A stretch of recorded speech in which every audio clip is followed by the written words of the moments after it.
الحمد لله الذي نحمده ونستعينه ونستغفره ونؤمن به ونتوكل عليه ونعوذ بالله من شرور أنفسنا ومن سيئات أعمالنا من يهده الله فلا مضل له ومن يضلله فلا هادي له ونشهد أن لا إله إلا الله وحده لا شريك له ونشهد أن سيدنا ومولانا محمدا عبده ورسوله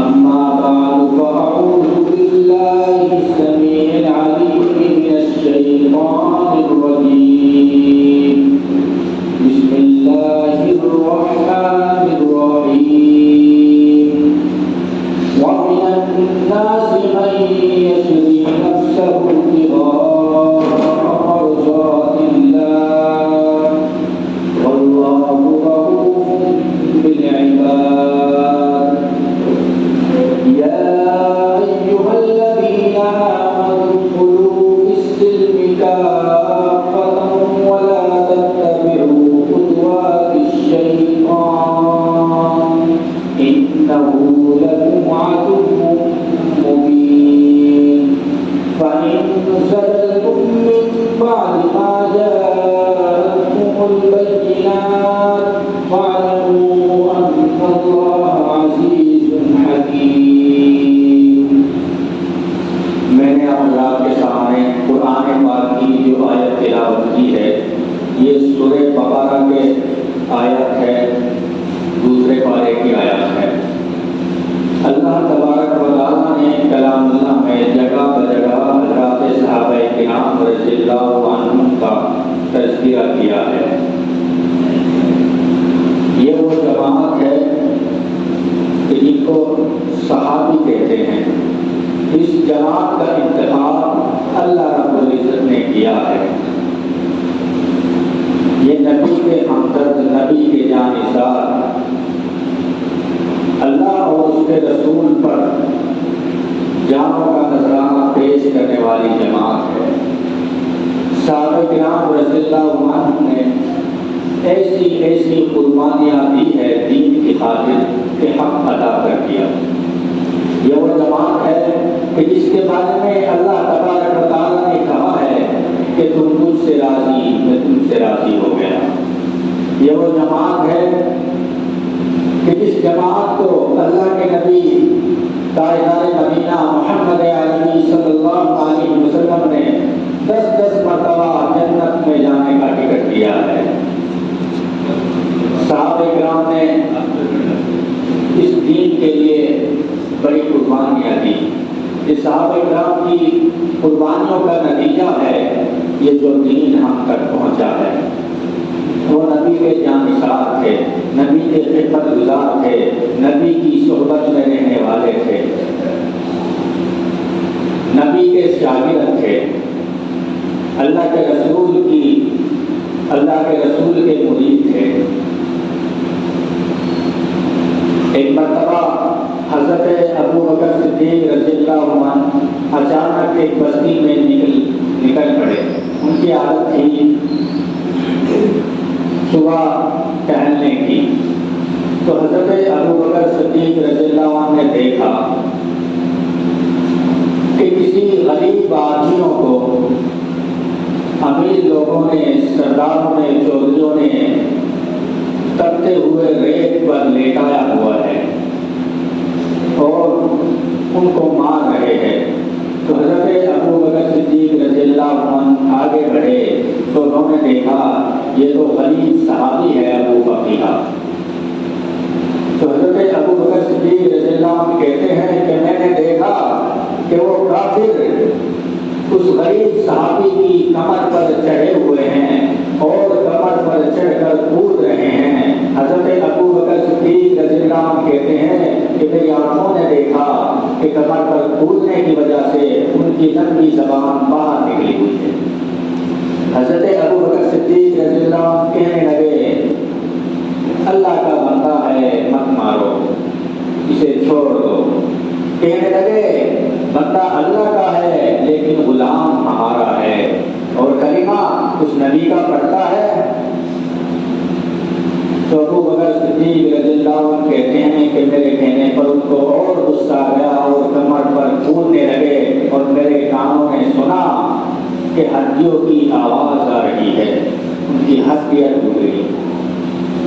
تو ابو بکر صدیق رضی اللہ عنہ کہتے ہیں کہ آپ ایک کام کیجئے، اس کا سودا کر لیجئے، اس کی قیمت بتائیے، میں اس کی قیمت ادا کروں گا، آپ اسے چھوڑ دیجئے، اسے آزاد کر دیجئے۔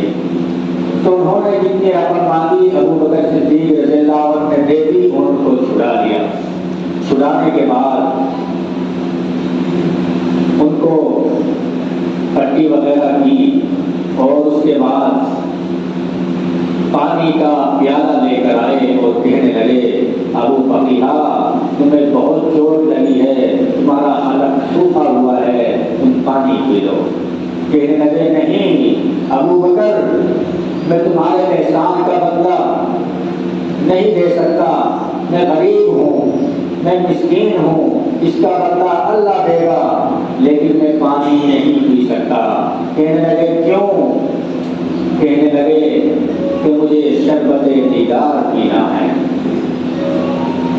مجھے رسول اللہ صلی اللہ علیہ وسلم کی زیارت پہلے کرنی ہے، جس کی وجہ سے مجھے چوٹ ماری گئی، جس کی وجہ سے میری ہڈیاں توڑی گئی، جس کی وجہ سے مجھے تختے زرین پر لٹایا گیا، مجھے پہلے اس نبی صلی اللہ علیہ وسلم کی زیارت کرنی ہے۔ حضرت ابو بکر صدیق رضی اللہ عنہ حضرت ابو فقیہہ رضی اللہ عنہ کو لے کر آقا نامدار محمد عربی صلی اللہ علیہ وسلم کی خدمت میں حاضر ہوئے۔ اللہ کے رسول کو پہلے ہی خبر ملی ہوئی تھی، اللہ کے نبی آئے اور آ کر ابو فقیہہ کو گلے سے لگا دیا۔ کہنے لگے ابو فقیہہ تم نے پانی نہیں پیا؟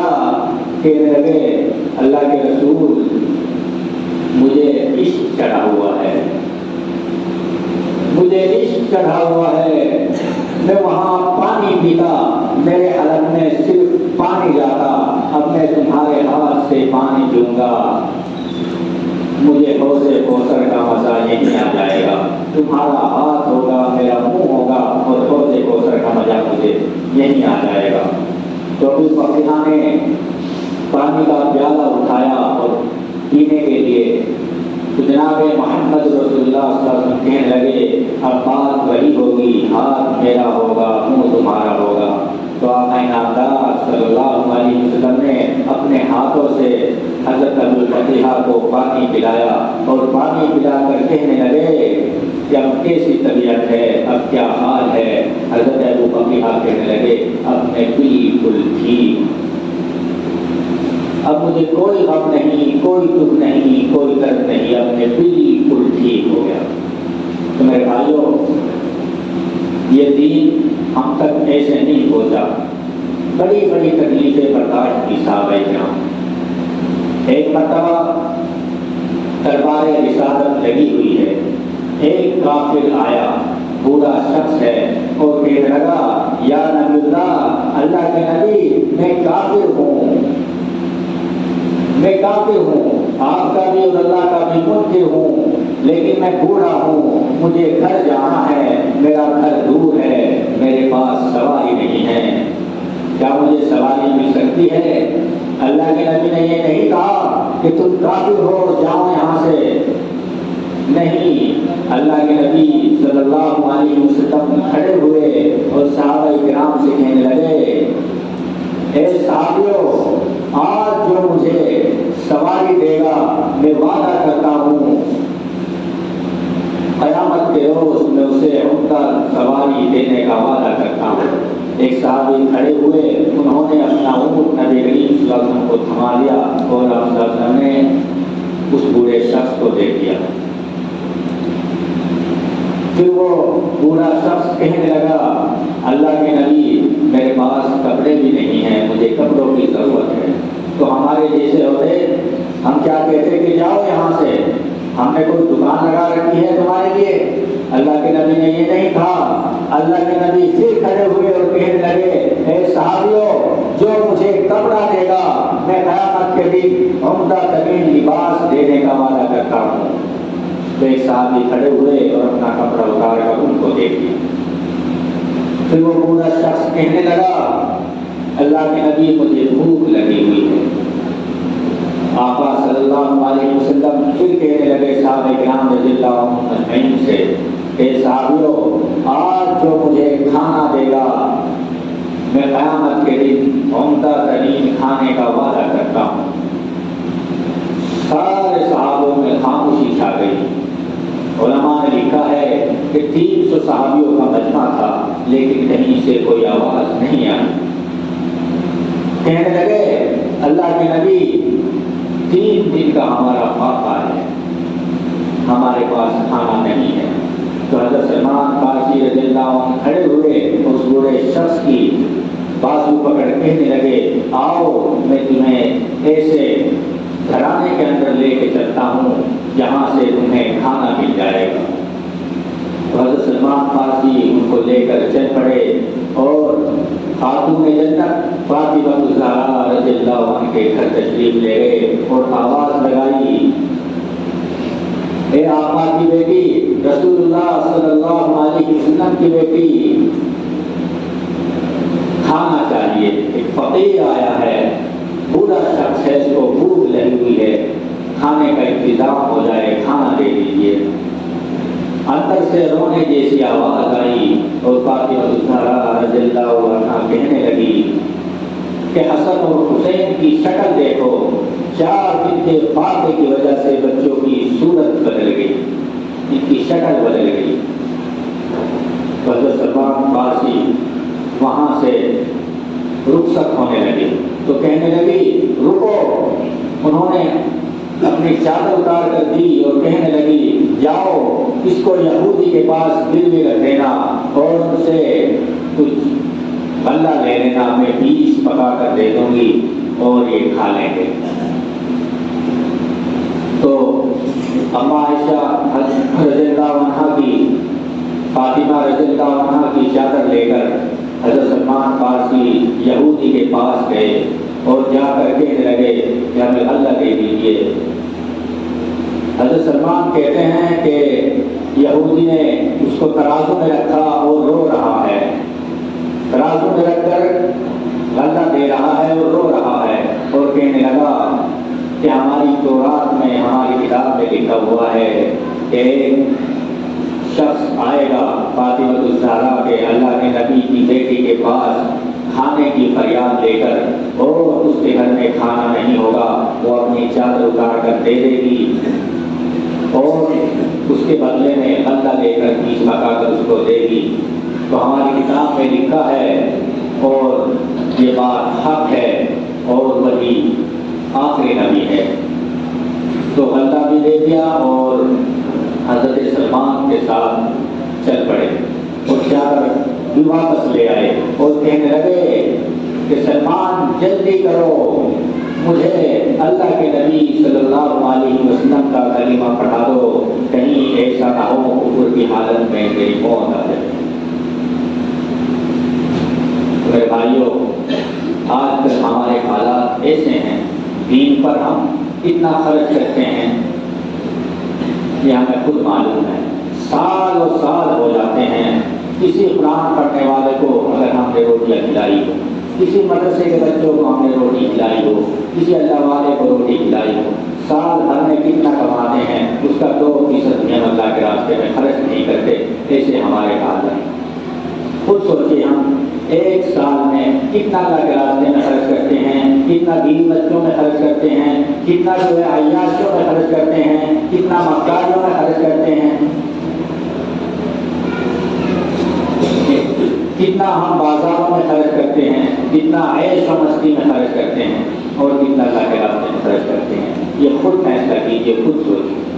تو میرے بھائیوں، یہ دین ہم تک ایسے نہیں پہنچا، اس دین کو ہم تک یہ جو پہنچا ہے تو صحابہ کرام نے بڑی بڑی قربانیاں،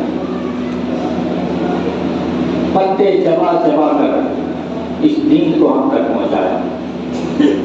صحابہ کرام رضی اللہ عنہ کو تسلی سے سکون سے پانی بھی نصیب نہیں ہوتا تھا، اور آج اللہ نے بے شمار نعمتوں سے ہمیں نواز رکھا ہے، ہر چیز ہمارے پاس ہے، کھانا بھی اچھا مل رہا ہے، پینا بھی اچھا ہو رہا ہے، کپڑے بھی اچھے مل رہے ہیں، گھر بار بھی اچھے ہیں، زندگی اچھے سے بسر ہو رہی ہے۔ آج ہم پر تھوڑا سا ظلم ہو جاتا ہے، کہتے ہیں کہ ظلم ہو رہا ہے، مارے گئے مارے گئے۔ صحابہ کرام کی زندگی کو اٹھا کر دیکھو تو پتہ چلے گا کہ دین کے لیے انہوں نے کیسی کیسی قربانیاں دی، کتنی قربانیاں دی۔ ہم تو مسلمان گھروں میں پیدا ہو گئے، بس ہو گیا تھا، ہم مسلمان ہیں۔ میرے بھائیوں، آپ سے میری گزارش ہے کہ یہ دین گھر بیٹھے نہیں آئے گا۔ کوئی بھی چیز ہو ہم اس پر خرچ کریں گے، محنت کریں گے، تب ہمیں اس کی قدر معلوم ہوگی۔ تو دین پر خرچ کرو، اس پر وقت لگاؤ۔ جب وقت لگائیں گے، خرچ کریں گے تو ہمیں دین کی قدر معلوم ہوگی اور یہ ہماری زندگی میں اترے گا۔ تو آپ سے میری گزارش ہے کہ دین سیکھیے اور اس پر عمل کیجیے۔ باتیں تو بہت ساری کہنا چاہتا تھا، لیکن وقت اجازت نہیں دے رہا ہے۔ اللہ تبارک و تعالیٰ نے جو باتیں مجھ سے کہلوائی، اگر کہنے میں کوئی غلطی کوتاہی ہوئی ہو اس کو درگزر فرمائے، مجھے بھی اور آپ کو بھی عمل کرنے کی توفیق عطا فرمائے۔ وآخر دعوانا ان الحمد للہ رب العالمین۔ سنت ہے۔